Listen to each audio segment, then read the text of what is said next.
مرد و عورت شادی کے بعد ایک خاندانی ادارے کو وجود بخشتے ہیں تو اس ادارے کا ہیڈ اللہ نے مرد کو رکھا ہے، لیکن یہ ہیڈ ہونے کا مطلب یہ نہیں ہے کہ وہ ان کے اوپر حاکم ہے۔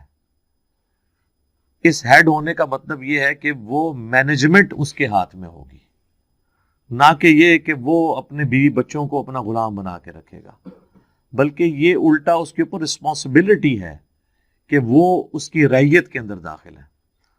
جو صحیح بخاری کے اندر حدیث موجود ہے کہ تم میں سے ہر شخص مسئول ہے اور اس سے اس کی رعیت کے بارے میں سوال کیا جائے گا۔ اور پھر آپ علیہ السلام نے ایک ایک رشتہ گنوایا اور فرمایا حاکم جو ہے اس سے اس کی رعایا کے بارے میں پوچھا جائے گا، مرد سے اس کے بیوی بچوں کے بارے میں پوچھا جائے گا، اور بیوی سے یہ پوچھا جائے گا کہ اس نے اپنے خاوند کی غیر موجودگی میں اس کے مال کی، اس کی عزت کی کس حد تک حفاظت کی، اولاد کی پرورش کیسے کی۔ ہر ایک جو ہے وہ اپنے اپنے دائرہ کار کے اندر اس سے پوچھا جائے گا، لیکن اوورآل اللہ تعالیٰ نے مرد و عورت میں سے مرد کو جو ہے وہ فوقیت دی ہے۔ الرجال قوامون علی النساء، اور ساتھ وجہ یہ بتائی کہ یہ عورتوں کے اوپر خرچ کرتے ہیں، اس لیے نہیں کہ طاقتور ہیں اور زیادہ مار پیٹ کر سکتے ہیں، اس لیے کہ یہ عورتوں کا خیال رکھتے ہیں۔ تو خیال رکھنے کی وجہ سے اللہ تعالیٰ نے ان کو یہ مرتبہ دیا ہے، نہ کہ یہ کہ وہ اپنی دھونس ان کے اوپر چلانا شروع کر دیں قرآن و سنت کے دائرے سے ہٹ کے۔ اب اسی کانٹیکسٹ میں گفتگو آگے چل رہی ہے اور کچھ حصہ پہلے مکمل ہو گیا تھا، اب اسی کا اگلا حصہ آیت نمبر 35 سے سٹارٹ ہو رہا ہے۔ اعوذ باللہ من الشیطان الرجیم، بسم اللہ الرحمن الرحیم۔ وَإِنْ خِفْتُمْ شِقَاقَ بَيْنِهِمَا، اور اگر تمہیں خوف ہو جائے کہ میاں بیوی میں علیحدگی کے چانسز بن گئے ہیں، یعنی اختلافات اس نوعیت کو پہنچ گئے ہیں کہ اب علیحدہ ہونے کے سوا اور کوئی چارہ نہیں ہے، تو ایک آخری کوشش کرو، اور وہ کیا ہے؟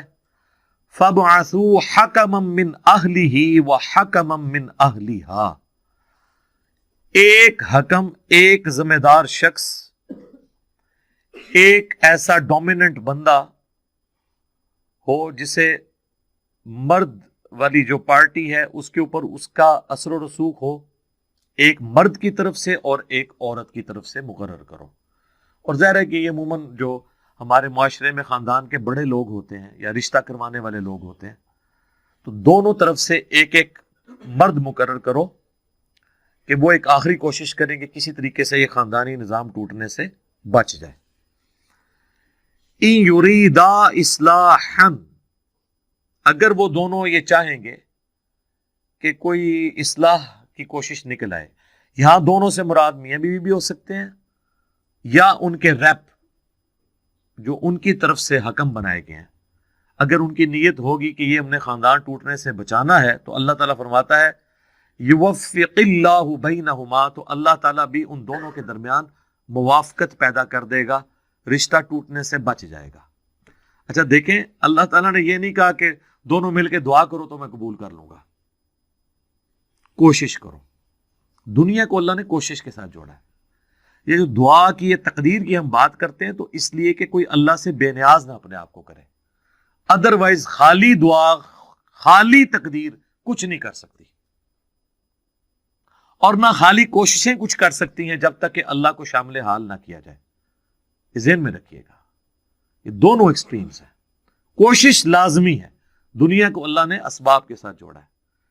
کہیں نہیں آپ کو ملے گا کہ پیاس لگے تو 100 دفعہ سبحان اللہ و بحمدہ پڑھ لو تو پیاس ختم ہو جائے گی، نہیں، وہ پانی پینا ہوگا آپ کو۔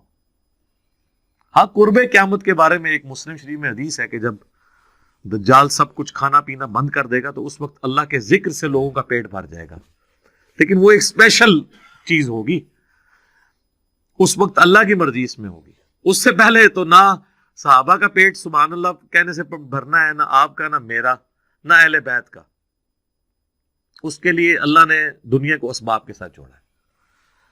تو اللہ تعالیٰ ہمارا اگر دونوں کی کوشش ہوگی کہ کوئی موافقت پیدا ہو جائے تو اللہ تعالیٰ ابھی موافقت ان میں پیدا کر دے گا اگر ان کی اصلاح کی کوشش ہوئی۔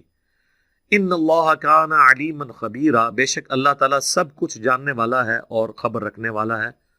اس کو خوب پتا ہے کہ کسی نے یعنی وہ جلتی پہ تیل کا کام کیا ہے، کون واقعی چاہتا ہے کہ یہ معاملات نپٹ جائیں. اگر کسی نے زیادتی کی ہے تو آخرت میں تو وہ بھگتے گا نا جی. جامعہ ترمذی میں حدیث ہے کہ جس عورت نے بغیر وجہ کے طلاق لے لی اپنے خاوند سے تو اسے جنت کی خوشبو بھی نہیں ملے گی قیامت والے دن. لیکن دنیا میں اسٹیبلش ہوگا. اگر کوئی عورت کہتی ہے نا میں اس مرد کے ساتھ نہیں رہنا چاہتی اور بلا وجہ کہہ رہی ہے، تب بھی یہ اس کا حق ہے کہ عدالت اسے خلا دے دے. اس کا اور اللہ کا معاملہ ہے. اور زیادہ تر تو عورتیں ہمارے سب کانٹیننٹ کے معاشرے میں تو کوشش کرتی ہیں کہ آخری وقت تک خاندانی نظام نہ ٹوٹے، کیونکہ عورت کے ماں باپ بھی پوری کوشش کرتے ہیں کہ ہماری بچی کو طلاق نہ ہو. واقعی کوئی ایسی ریزن ہو جاتی ہے کہ ایسے معاملات ہو جاتے ہیں، اس کیس میں تو عورت گناہگار نہیں ہے کہ ایک مرد ناجائز اپنی بیوی کو مارتا ہے، زیادتی کرتا ہے اس کے ساتھ، تو اب وہ مرد اس کو یہ حدیثیں سنائے کہ بھی جس نے طلاق لے لی تو وہ جنت کی خوشبو بھی نہیں پائے گی. ہو سکتا ہے یہ اس کے اوپر ریورس ہو جائے اگر اس نے یہ ظلم کیا ہے. ٹھیک ہے، تو ظلم والا معاملہ تو بڑا خطرناک ہے. تو اللہ تعالیٰ ہمارا ہے کہ مجھے خوب خبر ہے، علم ہے کہ کس کا کیا نیت تھی، وہ کس لیے کیا کر رہا ہے. یہاں پہ یہ ٹاپک وقتی طور پر مکمل ہوا ہے.